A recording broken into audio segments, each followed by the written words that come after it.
और गौ माता की उन्होंने सेवा की। लेकिन जिस दिन से कृष्ण भगवान गए हैं उस दिन से गौ माता को देखने वाला इस धरती पर कोई नहीं है। सबसे ज्यादा यदि इस धरती पर कोई दुखी है तो वो गौ माता है, और गौ माता की सच्ची सेवा करने वाला, गौ माता का भक्त इस धरती पर दुखी है। आज हर एक व्यक्ति सुख के पीछे भागता है। जन्म से लगाकर मृत्यु तक वो ऐसा समझता है कि मुझे सुख मिले, लेकिन जिस तरफ सुख जाता है, सुख मिलता है, उस तरफ वो जीवन में कभी देखता भी नहीं है। और जिस जगह सुख नहीं मिलता उधर वो अपना पूरा जीवन, जो कहे पूरा जीवन अपना वो बिता देता है। बच्चे का जन्म होता है, बच्चा सुख ढूंढता है, जो माता का दूध मिलता है बच्चा शांत हो जाता है। फिर थोड़ा थोड़ा बड़ा होता है, फिर धीरे धीरे कभी चॉकलेट कभी पेंसिल के लिए रोता है, फिर समझने लगता है, फिर स्कूल जाता है, फिर परीक्षा का समय आता है, भगवान से प्रार्थना करता है, प्रभु जी मैं परीक्षा के अंदर पास हो जाओ। थोड़ा समय बीतता है, फिर ऐसा समझता अब शादी का समय हो गया है, हनुमान जी महाराज के वहां जाएगा, नारियल फोड़ेगा, हनुमान जी महाराज से प्रार्थना करेगा, प्रभु अब मेरी शादी हो जाए, मैं सुखी हो जाओ। प्रभु जी उनकी बात को सुन लेते हैं, शादी भी हो जाती है। थोड़ा समय बीतता है, फिर उसको ऐसा लगता है कि अरे अब संतान आ जाए तो सुख आ जाए जीवन के अंदर। संतान भी आ जाती है, फिर ऐसा लगता है कि संतान की भी शादी हो जाए, फिर उसकी भी संतान आए। इस प्रकार से जन्म से लगाकर मृत्यु तक हम जिस सुख की तलाश में भटकते हैं वो पूर्ण रूप से सुख नहीं मिलता है। तो बोले सुख है कहाँ?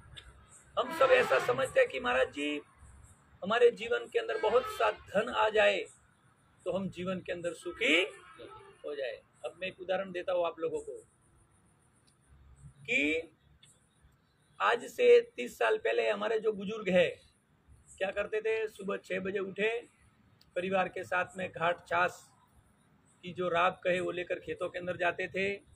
फिर जो भी खेत के अंदर जो भी काम हुआ 9-10 बजे उसका नाश्ता किया। फिर दोपहर के समय में कड़ी कहे, सोगरा कहे या गुड़ के साथ या जो भी सब्जी रहेगी उसके साथ भोजन बैठकर करते थे। फिर शाम को सूर्य अस्त नहीं होता उससे पहले सभी परिवार वाले साथ में बैठकर भोजन करते थे। उसको हम सुख की अनुभूति कह सकते हैं। वो सुख था, हमारा पूर्ण रूप से सुख था। थोड़ा समय बीत गया, फिर हमको क्या हुआ, हम यहाँ प्रदेश के अंदर आए। 7 बजे नींद खुली नहीं खुली, दुकान की चाबी किधर है उसके ऊपर नजर गई। 12 बज गया, पत्नी राह देख रही है, बच्चे राह देख रहे हैं कि भाई खाना तैयार हो गया, एक आध कस्टमर आ गया, हम रुक गए, खाना ठंडा हो रहा है। शाम को 9 बजे का समय हो गया, खाना ठंडा हो रहा है, एक आध कस्टमर आ गया, 10-11 बज गया, बच्चे सो गए, खाना ठंडा गरम खाया। ये इस प्रकार का हमारा उससे ज़्यादा पैसा है।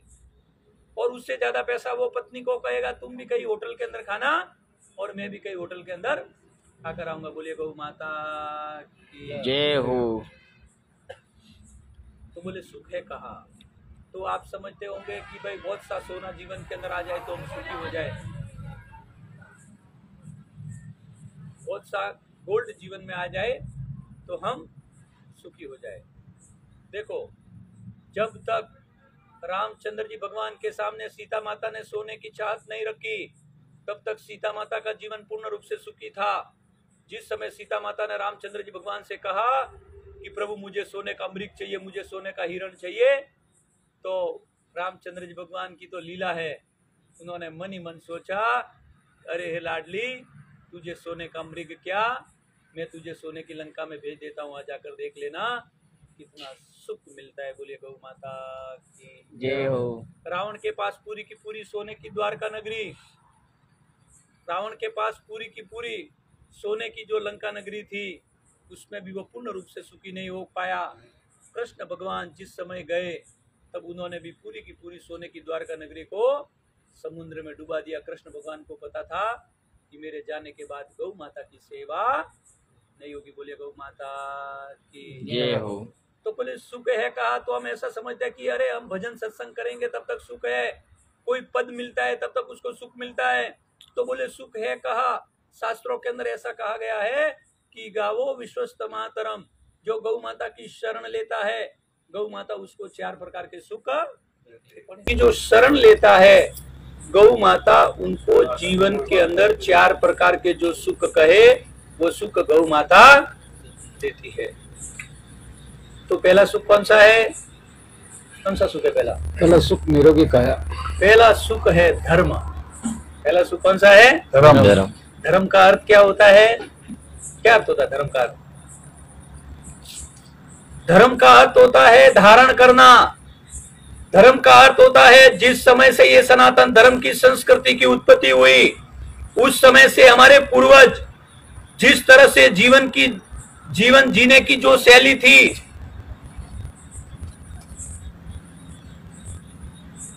उस संस्कार को लेकर चलते थे, हमारी वेशभूषा को लेकर चलते थे, उसको हम धर्म कहते हैं। जो हमारे संस्कारों को जो धारण करके चलता है उसको हम धर्म की परिभाषा कहते हैं।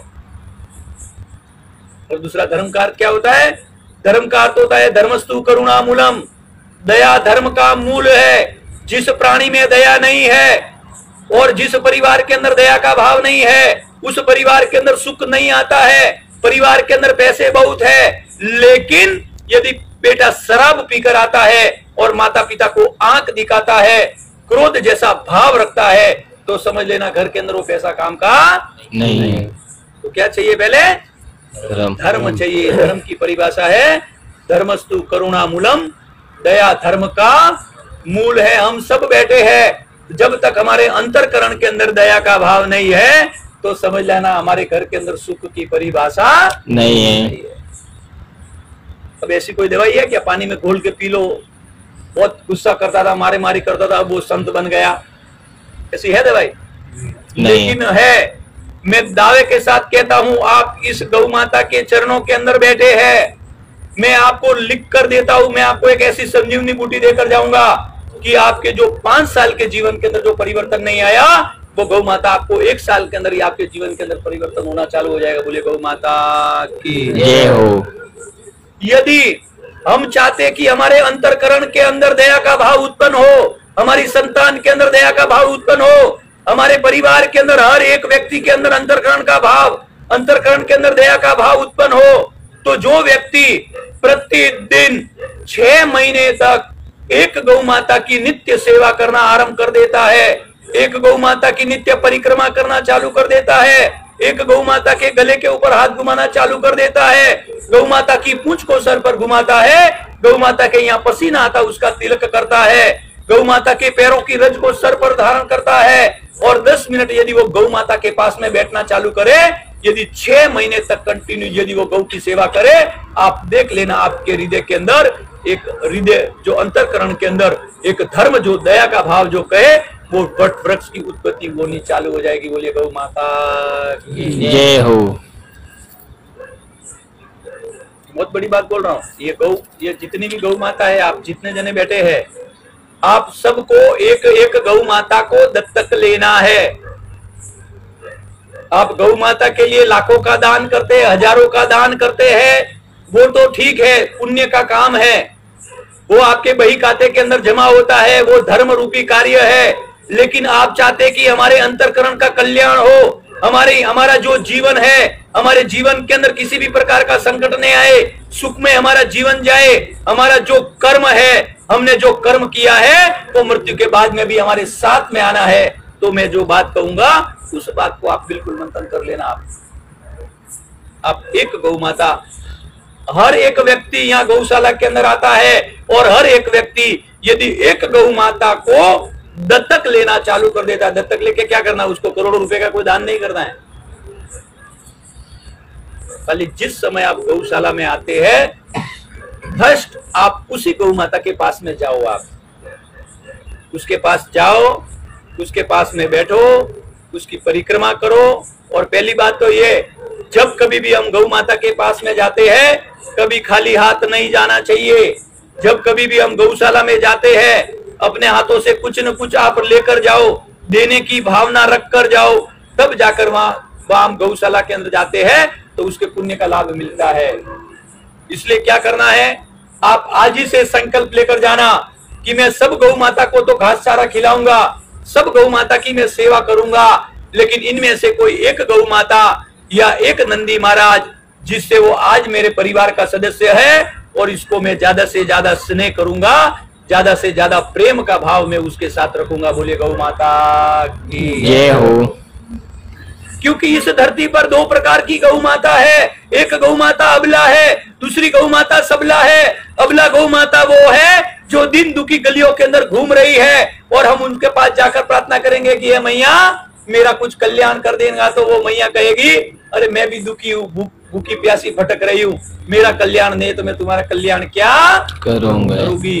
और जब वही गौ माता, उसी गौ माता को आप अच्छी जगह पर लेकर जाओ, उसको भरपूर मात्रा के अंदर भोजन खिलाओ, भरपूर मात्रा के अंदर उसकी सेवा करो, वही जो अबला गौ माता थी धीरे धीरे वो सबला गौ माता बन जाएगी।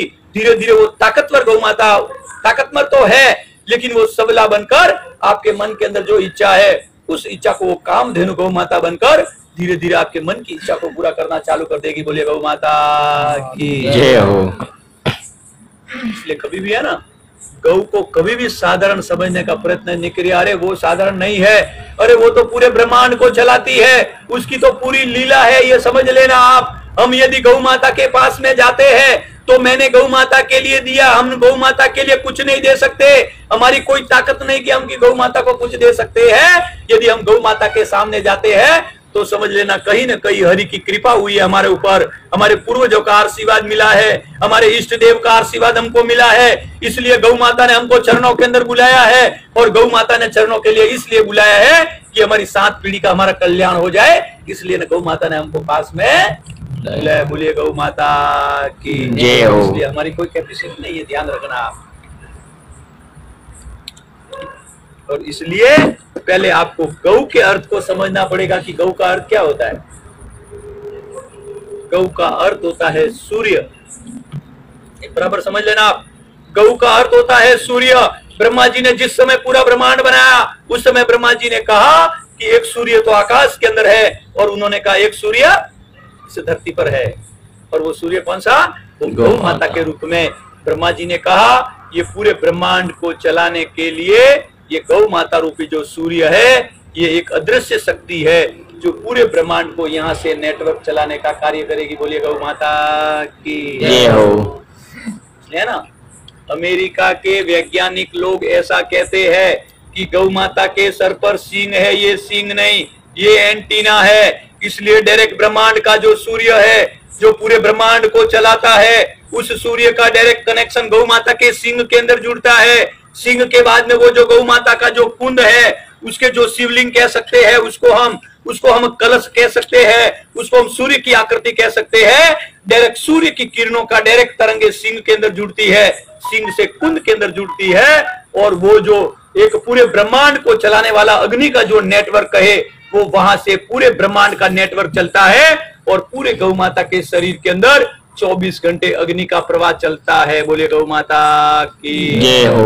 गौ माता के शरीर के अंदर एक ऐसी अग्नि का प्रवाह चलता है, गौ माता के शरीर के अंदर एक करोड़ों सूर्यों की तरह एक तेज जो गति कहे वो तेज अग्नि गौ माता के शरीर के अंदर चलती है।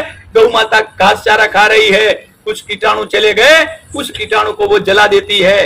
गौ माता पानी पी रही है, उसमें कुछ कीटाणु गए, उसको भी गौ माता जला देती है। इसलिए गौ माता के अंदर वो अग्नि चलने के कारण गौ माता के एक एक छिद्र में से 24 घंटे ऑक्सीजन निकलती है, और गौ माता जो भी चीज देती है वो सोने के रूप के अंदर देती है, वो तपा कर देती है, वो गोल्ड बना कर देती है। इसलिए गौ माता के गोबर के अंदर भी सोना है, गौ माता के दूध के अंदर भी सोना है, गौ माता के घी के अंदर भी सोना है, गौ माता की छाछ के अंदर भी सोना है, गौ माता के दही के अंदर भी सोना है, और गौ माता के मक्खन के अंदर भी सोना है। ये बिल्कुल सब समझ लेना। इसलिए इस पूरे ब्रह्मांड के अंदर जो गोल्ड देने वाली है, जो सोने देने वाली है, जो सोने की खदान जिसको हम कह सकते हैं, वो इस ब्रह्मांड पर पूरे ब्रह्मांड का कल्याण करने वाली कोई है तो वो गौ माता है। बोलिए गौ माता की जय। इसलिए हम भैंस को भी या कहे बकरी कहे या ऊंट कहे या इस धरती पर जितने भी प्राणी है वो माता के रूप में इसलिए नहीं है क्योंकि जो गौ माता अपने शरीर से वो 24 घंटे देने का कार्य करती है वो लेती नहीं है। इसलिए माँ का कार्य होता है, माँ अपने बच्चों को बड़ा करती है, माँ अपने बच्चों का लालन पालन करती है। लेकिन दूसरे जो प्राणी कहे, उस दूसरे जो प्राणी कुछ बीमारी के अंदर उनका को जो दूध कहे वो कुछ बीमारी के अंदर आपको काम आ जाएगा। लेकिन लालन पालन करने का कार्य यदि कोई करती है तो वो गौ माता करती है। बोले गौ माता की जय हो।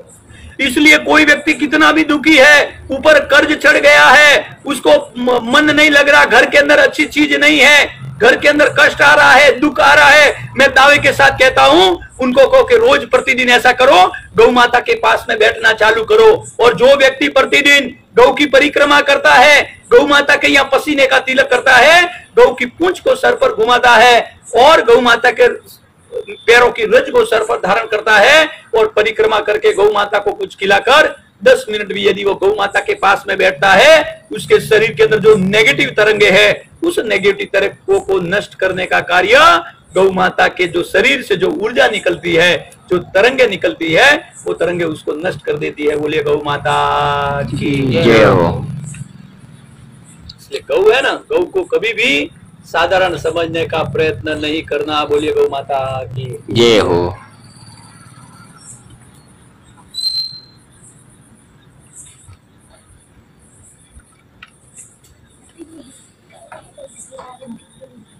इसलिए ना ये जो है ना, ये छोटी जगह नहीं है साहब। ये जो समझे तो बहुत बड़ी जगह है ये, और नहीं समझे तो कुछ नहीं है ये, बिल्कुल समझ लेना आप। जय गौ माता, प्रणाम। तो गौ की शक्ति जिसने समझ लिया है, कोई बोलते बहुत नजदीक में रहता नहीं आता, अरे उनको पता ही नहीं गौ क्या है। माता कहते हैं लेकिन उनको पता ही नहीं, उनको उनका महत्व ही पता नहीं। और एक बात ध्यान रखना, जो गौ माता की शरण के अंदर वो जाता है जिनका पितरों के साथ गौ माता का कनेक्शन है, और जिनका पितरों का गौ के साथ कनेक्शन कट हो गया वो हमेशा गौ की नफरत करेगा, वो गौ के बारे में गलत बात बोलेगा। बोले गौ माता की जय हो। इसलिए आप लोग यहाँ बैठे हैं ना, आपके माता पिता को प्रणाम है, कुछ उनके अच्छे पुण्य है कि आपको गौ माता ने आपको शरणों के अंदर बिठाया। ये ध्यान रखना, ये घोर कलिकाल है। ये कलिकाल का छाया इतना प्रभाव है उसका कि हर एक करोड़ों से अरबों से अरबोपति को भी वो गौ माता पास में आने नहीं देती है। ध्यान रखना आप, ये मैं बहुत बड़ी बात बोल रहा हूं। और यदि आप गौ माता के शरणों के अंदर है तो समझ लेना आपके पूर्वजों का बहुत बड़ा पुण्य एक आपके जीवन के अंदर काम कर रहा है। और वो पुण्य काम नहीं कर रहा, वो आने वाली आपकी जो 7 पीढ़ी है, उस 7 पीढ़ी का वो भगवान कल्याण कराना चाहती है गौ माता। इसलिए गौ माता आपको चरणों के अंदर बुलाई, ध्यान रखना आप। इसलिए ना यहाँ जितने भी बैठे हैं, एक बात ध्यान रखना, जिस परिवार के अंदर 7 प्रकार के यज्ञ होते हैं, उस परिवार के अंदर किसी भी प्रकार की गड़बड़ नहीं होगी। उस परिवार के अंदर अन्न धन पैसों की सुख समृद्धि की कभी कमी नहीं होगी। इसलिए पहला जो हमारे परिवार के अंदर जिसको हम कह सकते हैं, वो पहला यज्ञ है इष्ट यज्ञ। कौन सा यज्ञ? इष्ट यज्ञ। इष्ट यज्ञ किसको कहेंगे? इष्ट किसको कहते हैं? इष्ट कहेंगे हम जिस देवी देवताओं को घर के अंदर पूजते हैं, जिस देवी माता को घर के अंदर पूजते हैं, जिस गुरुदेव को हम घर के अंदर पूजते हैं, उनके नाम का यज्ञ की जो आहुति कहे वो हमारे घर के अंदर जरूर पड़नी चाहिए। हम क्या करते हैं? सब अगरबत्ती करते हैं। यहाँ जितने भी बैठे ध्यान रखना, घर के अंदर कभी भी अगरबत्ती नहीं होनी चाहिए। अगरबत्ती के अंदर बास आता है। बास को जब परिवार के अंदर किसी की मृत्यु हो जाती है, उस बास के ऊपर जब उनको लेटाकर जब लेकर जाते हैं, तब उस बास को भी अग्नि में नहीं डालते हैं, उसको साइड में डाल जाता है, क्योंकि वो बास है वो अपवित्र चीज है। ये बोलिए गौ माता की। इसलिए घर में अगरबत्ती का उपयोग नहीं हो, दुकान के अंदर अगरबत्ती का उपयोग नहीं हो, मंदिर में अगरबत्ती का उपयोग नहीं हो, तीर्थ के अंदर अगरबत्ती का उपयोग नहीं होना चाहिए। बोलिए गौ माता की। तो क्या करेंगे? यदि हम चाहते कि हमारे घर के अंदर कोई अप्रिय घटना नहीं घटे, हमारे परिवार के अंदर एक देवताओं की शक्ति काम करे, और यदि देवताओं की शक्ति काम करनी है तो हमारे परिवार के जो इष्ट है उन इष्ट की शक्ति हमारे घर के अंदर मजबूत करनी पड़ेगी। और वो मजबूत जब होगी जब पूरा परिवार वाले सब बैठकर हम गायत्री यज्ञ करते हैं, देवी माता का नाम लेते हैं, या कुछ भी जो मंत्र हम भगवान देवी माता के नाम, भगवान के नाम, गायत्री मंत्र के नाम, यदि हम क्या करना है, गौ माता का ये जो पिड़कल, ये गौशाला है, यहाँ सर लेकर जाओ, और वो भी यदि गौशाला के ट्रस्टी भी है तो भी इस पिड़कल को फ्री में नहीं ले जाना, ये ध्यान रखना। इस माता के यहाँ से एक चीज भी लेकर गए वो फ्री में नहीं ले जाना। आप 100 रुपए का लेकर जाओ, ये उनको बोलो देंगे आपको बना के, और घर के अंदर ये रखो, इतना सा छोटा सा टुकड़ा करो या छोटे छोटे बनाओ, उसके ऊपर कपूर रखो आप, और कपूर से पूरे घर का शुद्ध, घर के अंदर उसको जलाओ, पूरे घर के अंदर ये ऑक्सीजन देता है, ये ध्यान रखना आप। अब मैं एक उदाहरण देता हूं, मैं आपकी मिठाई की दुकान है, आज हम जो कह रहे हैं ना, लोगों की सोच बिगड़ गई, पैसा बहुत आ गया, लेकिन घर के अंदर जो पैसा आ रहा है वो पैसा कहीं ना कहीं उस पैसों के अंदर पाप है, और वो पाप जब परिवार के अंदर जाता है तो परिवार के अंदर बीमारी को लाता है, हमारे संतान की बुद्धि को घुमाता है, ये ध्यान रखना। इस घोर कलिकाल के अंदर हमारे घर के अंदर जो भी अन्न खाते हैं उस अन्न का शुद्धिकरण नहीं है तो वो अन्न भी हमारे बच्चों की बुद्धि को घुमाता है, हमारे परिवार के सदस्यों की बुद्धि को घुमाता है। ये बिल्कुल मंथन कर लेना, क्योंकि ये जो कलिकाल है, जहां पाप का अंश जिस किसके घर के अंदर चला जाता है वो काल यहां पर बैठ जाता है, वो कली बन जाता है, और क्या करता है, घर के पतन का कार्य को कर देता है, वो आगे बढ़ा देता है। बोलिए गौ माता की जय हो। तो क्या करना है, हम चाहते हैं कि हमारे घर के अंदर हम मेहनत के द्वारा पैसा तो कमाते हैं, लेकिन उन पैसों का भी शुद्धिकरण नहीं है, उन पैसों के अंदर भी कहीं ना कहीं पाप है, कहीं ना कहीं अहित है, तो उसका शुद्धिकरण जब होगा। अब क्या करते हैं, कोई व्यक्ति आया, मिठाई की दुकान है, बोले ऐसा करो 2 समोसे दे दो हमको, 100 रुपए के 2 समोसे दिए उनको। वो पैसा क्या किया, हमारा जो गल्ला है उस गल्ले के अंदर पैसा रख दिया।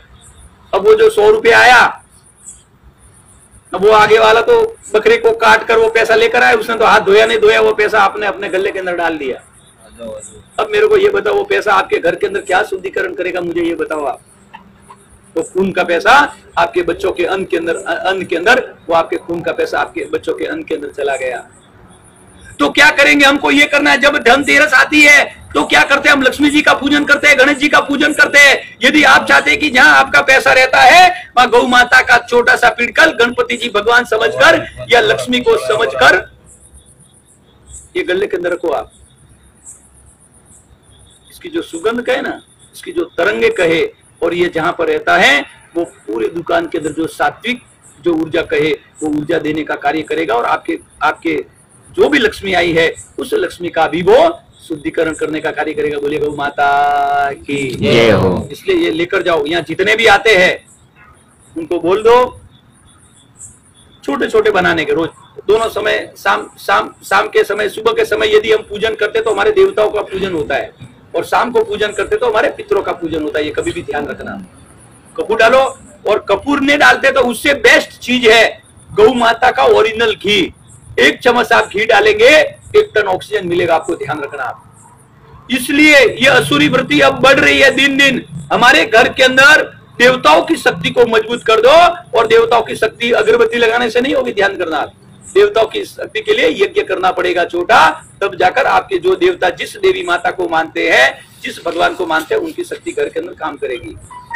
दूसरा, घर के अंदर मैंने जो कहा कि जिस तरह से कोरोना के अंदर सैनिटाइजर से हम अपने हाथों को पवित्र करते थे, घर के अंदर छिटकते थे, उसी तरह से आपके दुकान के अंदर जो भी पैसा आया, किसी भी प्रकार का वो पैसा है, उस पैसे का यदि शुद्धिकरण करना है तो पूरे दुकान के अंदर गौ माता का मूत्र का छिड़काव करो। आप जब साफ सफाई करते थोड़ा सा 2 बूंद डाल दो, उसका शुद्धिकरण करो। आप आपके घर के अंदर शुद्धिकरण करो, आप पैसा रखते वहां शुद्धिकरण करो, क्योंकि शास्त्रों के अंदर कहा है जिस जगह पर गौ माता का मूत्र गिरता है वो जगह पवित्र हो जाती है, वो अविपवित्र चीज आई हुई है उसके अंदर भी पवित्रता आ जाती है। बोलिए गौ माता की जय हो। तो क्या करना, गौ माता का मूत्र अभी क्या करना है, ऐसी जो है ना, उनको बोलो, यहाँ जो भी ट्रस्टी है उनके बोलो कि इससे छोटी बोतल या इससे बड़ी बोतल, छोटी बोतल इससे छोटी होगी तो भी चले, बस 200 ml, ये शायद लीटर की होगी, मिलती है बाजार में, 2-3 रुपए की बोतल आएगी।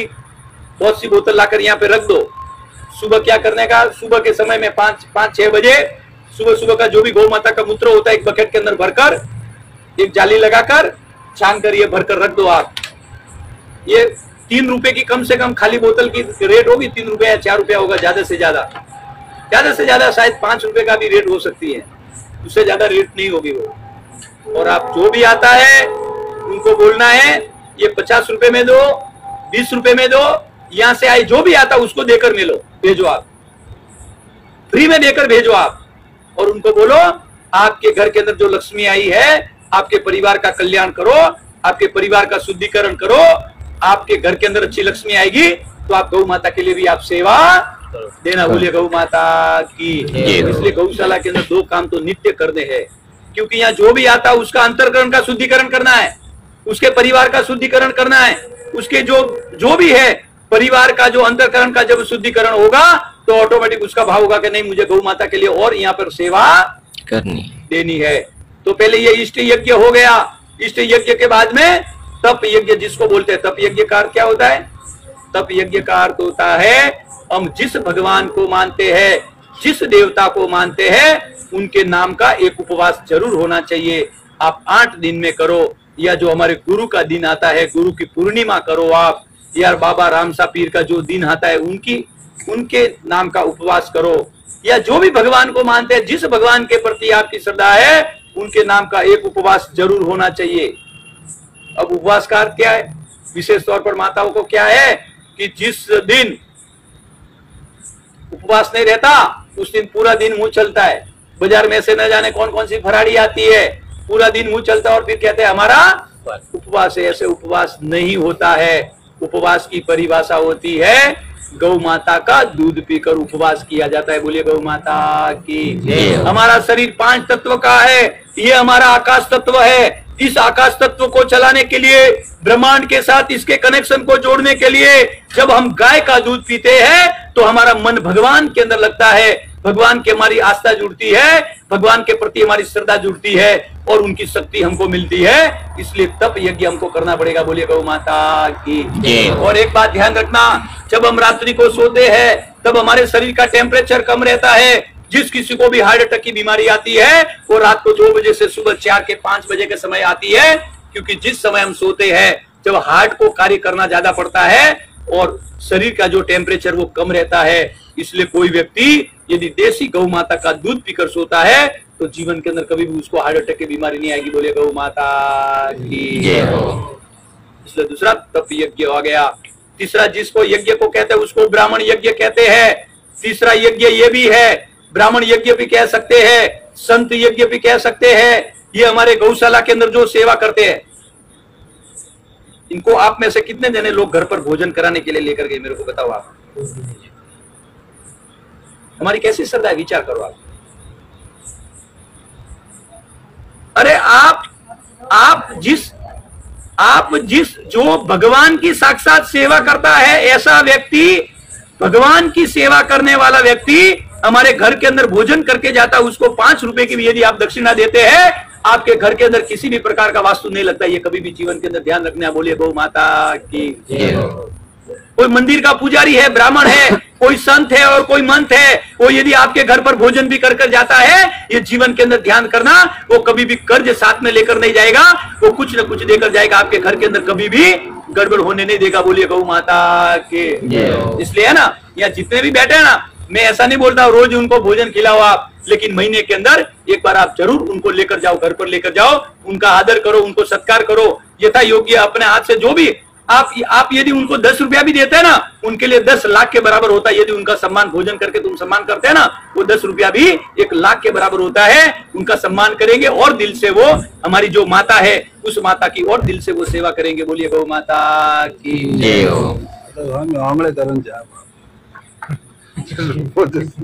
इसलिए नहीं देखो दूसरे लोग क्या करते हैं, लेकिन हम भी यदि उस चीज को अमल में करेंगे तो उतना तो हम उसका लाभ का फायदा हम ले सकते हैं।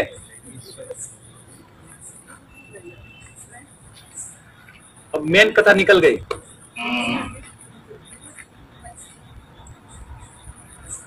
देखो कि बाबू जी को होटल में जाके बाकी कौन दिखे हाँ बिल्कुल ठीक है मैं क्या आवाज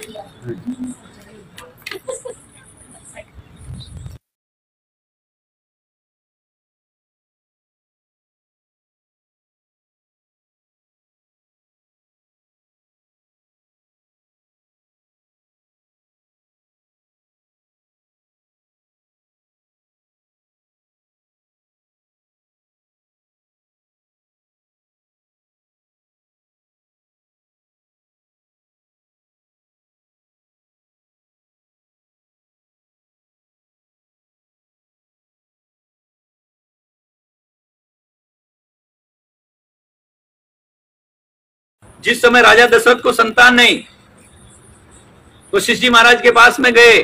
वशिष्ठ जी महाराज ने कहा ऐसा करो, यज्ञ करना पड़ेगा। तो बोले यज्ञ तो करना पड़ेगा, यज्ञ के लिए महाराज कौन से महाराज को बुलाओ? तो उस समय वशिष्ठ जी महाराज ऐसा नहीं कहा कि बहुत पढ़ा लिखा ज्ञानी लेकर आओ, उन्होंने कहा कि श्रृंगी ऋषि को लेकर आओ। श्रृंगी ऋषि का क्या था?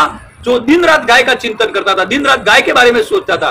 उन्होंने कहा कि ऐसे पंडित को लेकर आओ जो दिन रात गौ माता के बारे में सोचता है, गौ की सेवा करता है। और उन्होंने श्रृंगी ऋषि को लाया, क्योंकि श्रृंगी ऋषि के गौ माता जैसे थोड़े सींग निकल आए थे, क्योंकि वो गाय का चिंतन करता था। और उसने यज्ञ किया, गाय के दूध की खीर बनाई और अपनी तीनों रानियों को गाय के दूध की खीर खिलाई। और फिर घर के अंदर 4 संतान आएगी। बोलिए सियावर रामचंद्र भगवान की। और वो ऐसी संतान आई, भगवान के रूप के अंदर संतान अवतीत हो गई, अवतार लेकर आई। बोले गौ माता की। विचार करो आप। इसलिए ये बहुत बड़ी बात बोल रहा हूं। आप बोले ना कि घर के अंदर वास्तु शास्त्र का शुद्धिकरण ये इस प्रकार से होता है। और उसके बाद में जो यज्ञ आता है उसको ध्यान यज्ञ कहते हैं। हम रोज सब सुबह उठते हैं, हम धरती माता को प्रणाम करते हैं, देवी देवताओं को प्रणाम करते हैं, माता पिता को प्रणाम करते हैं हम।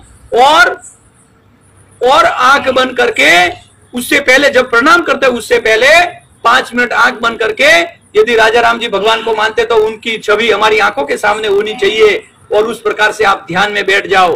फिर तेजाजी महाराज को मानते तो उनकी छवि आंखों के सामने होनी चाहिए और ध्यान में आप बैठ जाओ। भगवान शिव जी को मानते तो उनकी छवि आंखों के सामने होनी चाहिए और ध्यान में बैठ जाओ, तो उनकी शक्ति मिलनी आपको चालू हो जाएगी। बोले गौ माता की जय हो।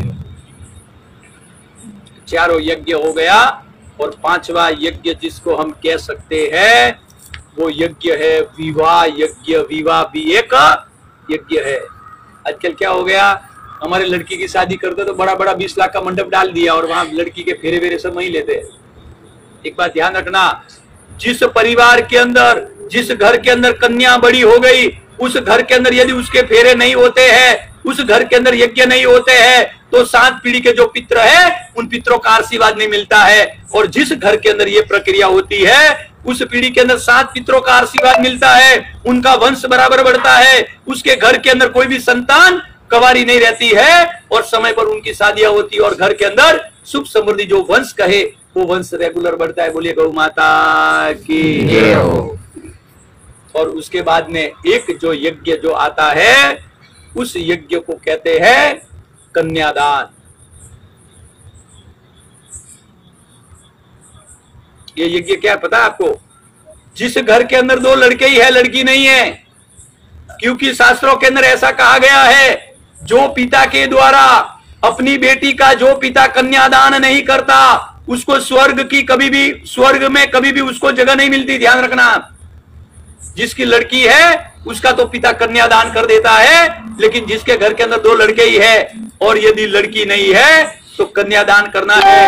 आपके भाई की हो, आपके परिवार की हो, कोई गरीब परिवार है, उन बेटियों का यदि आप कन्यादान करते हैं तभी जाकर आपको मुक्ति मिलेगी, तभी जाकर मोक्ष मिलता है। ये बिल्कुल मंथन कर लेना। बोलिए गौ माता की जय हो। बोलिए ये सबसे बड़ा जो धर्म कहे वो कन्यादान भी सबसे बड़ा धर्म है, क्योंकि कन्यादान के ऊपर गौ माता की मोहर लगती है। और एक बात ध्यान रखना, जब तक हर एक कार्य के अंदर जब तक गौ माता की मोहर नहीं लगती तब तक हमारा एक भी अनुष्ठान सफल नहीं होता। देखो हमारा ये अनुष्ठान सफल है क्योंकि गौ माता के चरणों में हम कर रहे हैं। मेरी हजारों कथाओं असफल होगी, लेकिन ये कथा असफल कथाओं में से भी सफल गिनी जाएगी क्योंकि गौ माता के चरणों के अंदर हम कथा कर रहे हैं। क्योंकि शास्त्रों पुराणों के अंदर कहा गया है जन्म से लगाकर मृत्यु तक 16 के 16 जो संस्कार है, उन 16 संस्कारों के अंदर जब तक गौ माता की गवाही नहीं लगती, जब तक गौ माता साक्षी नहीं बनती, तब तक हमारा कोई भी अनुष्ठान सफल नहीं होता। बोले गौ माता की। इसलिए इतना दूर था तो भी इतने लोगों को बुलाया, गौ माता को पता है, ये ध्यान रखना। यहाँ पर इतने लोग भी आए ना, गौ माता ने उनको डायरेक्ट नेटवर्क जोड़ के यहाँ भेजा। 25-30 किलोमीटर दूर होके भी नहीं, तुम वहां जाओ। इतने लोग तो अब गांव में रखेंगे तो भी नहीं आते,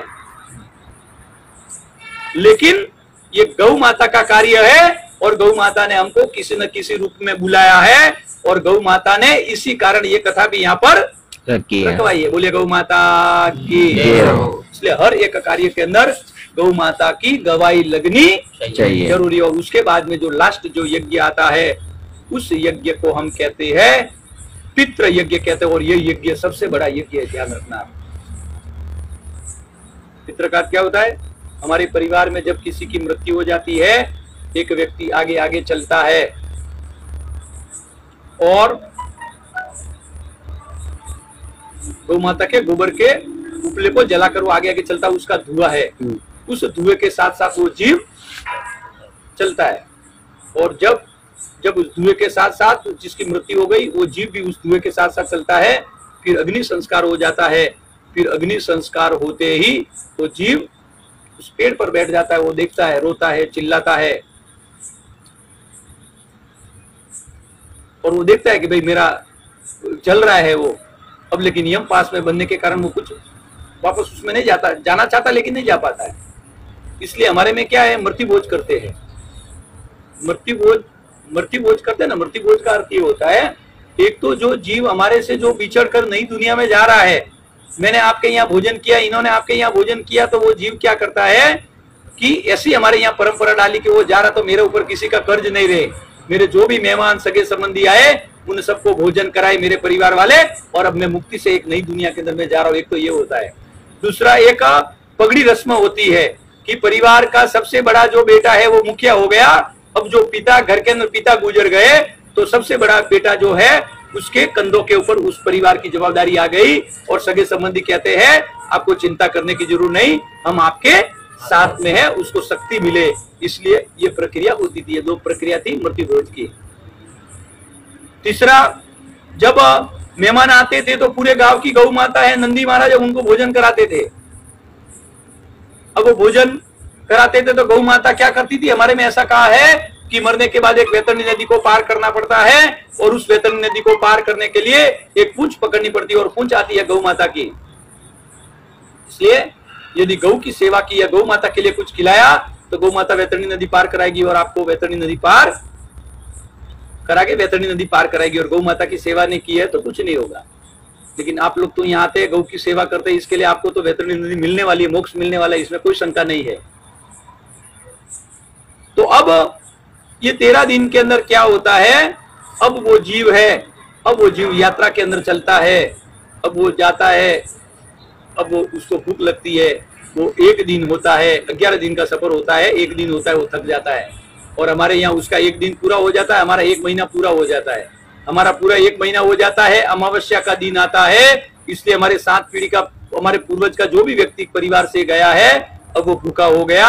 और जिस दिन अमावस्या के दिन जब हम गौ माता को चारा खिलाते हैं, वो भोजन उन पितरों को पहुंच जाता है। बोलिए गौ माता की। वो एक दिन चलता है, हमारा 1 महीना होता है, अमावस्या आती है, वापस 1 दिन चलता है, हमारा वापस 1 महीना होता है, फिर अमावस्या आती है, हम भोजन खिलाते हैं। इसके लिए यहाँ जितने भी बैठे हैं, आपको रोज टाइम नहीं मिले, 8 दिन में टाइम मिले तो भी अच्छा है, लेकिन अमावस्या के दिन तो पूरे परिवार के साथ जो व्यक्ति गौ माता को तर्पण करता है, गौ माता को भोजन खिलाता है, गौ माता को भोजन जिमाता है, उसके परिवार के अंदर कभी भी किसी प्रकार का गड़बड़ नहीं आएगी। मैं लिख देता हूं मैं आपको, गौ माता की कृपा से। बोलिए गौ माता की। इसलिए अमावस्या हमारे 7 पीढ़ी के पितरों का दिन है, ये ध्यान रखना। उस दिन धर्म पुण्य का कार्य ही होता है, उस दिन लेने का कार्य नहीं होता है।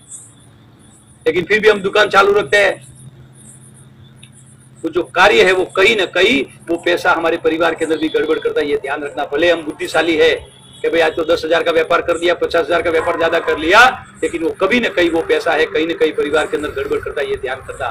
लेकिन वो गड़बड़ के अंदर भी यदि हम गौ माता को कुछ कर देते हैं तो उसमें भी थोड़ा आशीर्वाद हमको मिल जाता है। बोलिए गौ माता की। जय हो। पहले हमारे पूर्वज कोई भी अमावस्या के दिन काम नहीं करते थे, कोई काम नहीं करते थे, बोले करोड़ों रुपए लेकर आ जाए, वो हाथ नहीं लगाते थे काम को, क्योंकि वो दिन रहता है जिस तरह से हमारे घर के अंदर मेहमान आते हैं, जिसी तरह से हमारे घर पर संत आते हैं, उनका आदर सत्कार करते हैं, उनको भोजन खिलाते हैं, उसी तरह से अमावस्या का दिन भी समझ लेना हमारे पितृ हमारे घर पर आए हैं, हमारे पितृ गौशाला के अंदर आए हैं, हमारे पितरों को भोजन खिलाना, क्योंकि वो मेहमान के रूप के अंदर है, और उनको जब हम भोजन खिलाते हैं और वो 7 पीढ़ी के पितरों को आशीर्वाद देने का कार्य करते, बोलिए गौ माता की। तो इसलिए ये 7 यज्ञ हमारे परिवार के अंदर जरूर होने चाहिए।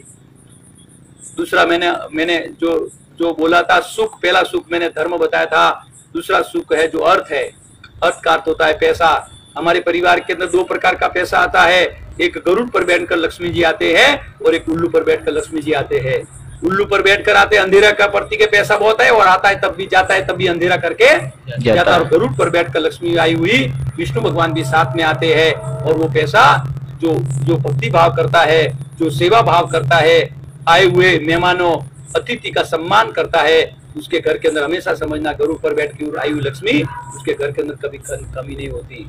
आप चाहते कि बच्चों के अंदर संस्कार मिले, बच्चों के अंदर सेवा का भाव उत्पन्न हो, तो बच्चों को गौ माता का दूध पिलाओ, गौ माता के घी का उपयोग करो, छाछ कहे, दही कहे, घी कहे, इनका उपयोग करेंगे, क्योंकि बच्चे का माइंड चलाना है, दिमाग बराबर चलाना है, ताकतवर उसको बनाना है, तो सात्विक आहार बच्चों को देना पड़ेगा। बोलिए गौ माता की, तब जाकर बच्चे की बुद्धि होगी।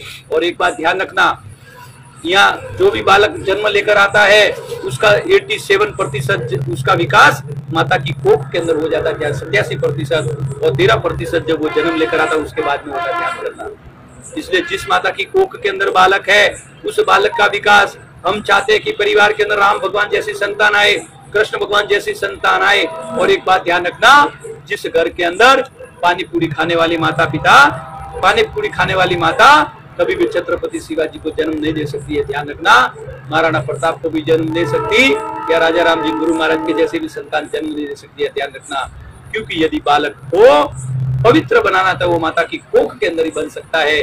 87% बालक का विकास माता की कोख में होता है। इसलिए जब बालक माता की कोख में होता है, वो अचेतन जीव जब माता की कोख के अंदर जाता है, तो क्या जिस तरह से हम कान के अंदर डालते हैं ना, क्या बोलते हैं उसको, सुनते ना गीत सुनते, क्या बोले उसको, हाँ, तो जिस तरह से माता व्यवहार करेगी उसी तरह सा वो बच्चा रिकॉर्डिंग करता होता है। समझ लेना, बच्चे के माइंड के अंदर वो रिकॉर्डिंग होता है। इसलिए 9 महीने तक माता ने मोबाइल, माता की कोख में बालक है वो मोबाइल चलाना है, ऐसा चला रहे, तो बच्चे ने भी समझ लेना माता की कोख में मोबाइल चला लिया। फिर बच्चा जन्म लेकर आता, बोले तारक मेहता का उल्टा चश्मा, मुझे तो यही देखना है, क्योंकि उसने माता की कोख के अंदर वो सीरियल देख लिया है, इसलिए उसको वही अच्छा लगेगा, उसको न्यूज अच्छा नहीं लगेगा। इसलिए जिस रूम के अंदर रहते हैं, भगवान के फोटो होने चाहिए, अपने गुरुदेव के फोटो होने चाहिए, कभी हीरो हीरोइन के फोटो नहीं होने चाहिए। ध्यान रखना, हीरो हीरोइन के फोटो होंगे तो कोई पिक्चर देखना और उस प्रकार के अंदर उसका माइंड जाएगा। इसलिए भगवान के फोटो होना चाहिए। गौशाला के अंदर आकर गौ माता की सेवा करे, छोटा सा यज्ञ करे, अच्छे शास्त्र पुराण पढ़े और माता पिता की सेवा करे। इस प्रकार का भाव, अच्छा भाव यदि वो माता 9 महीने तक रखती है, और उसी प्रकार का वो रिकॉर्डिंग बालक के माइंड के अंदर हो जाता है, और वो बालक जन्म लेकर आ जाता है। जिस प्रकार से 9 महीने के अंदर माता का जो स्वभाव रहा, वही स्वभाव बच्चा जन्म लेकर आता। बोलिए गौ माता की जय हो। इसलिए मुझे इस कथा के अंदर इतना ही कहना है, मैं कोई कथाकार नहीं हूँ। एक हृदय के अंदर एक गौ माता की व्यथा है, गौ माता का दुख है। आज सबसे ज्यादा, आज सूर्य की किरण नहीं निकलती, उससे पहले 80 से 90,000 गौ माता कट जाती है। गौ माता का रक्त इस धरती पर बह रहा है, इसलिए हम सुखी नहीं हो सकते, ये ध्यान रखना। गौ माता बचेगी तो हम सुखी होंगे, गौ माता नहीं बची तो आने वाले समय के अंदर हमारे जो बच्चों की जो पीढ़ी है उनका भविष्य अंधेरे अंदर है। हमको दिख रहा है कि आगे आने वाला समय बच्चों के लिए बहुत कष्ट भरा समय है। यहाँ हम सब है,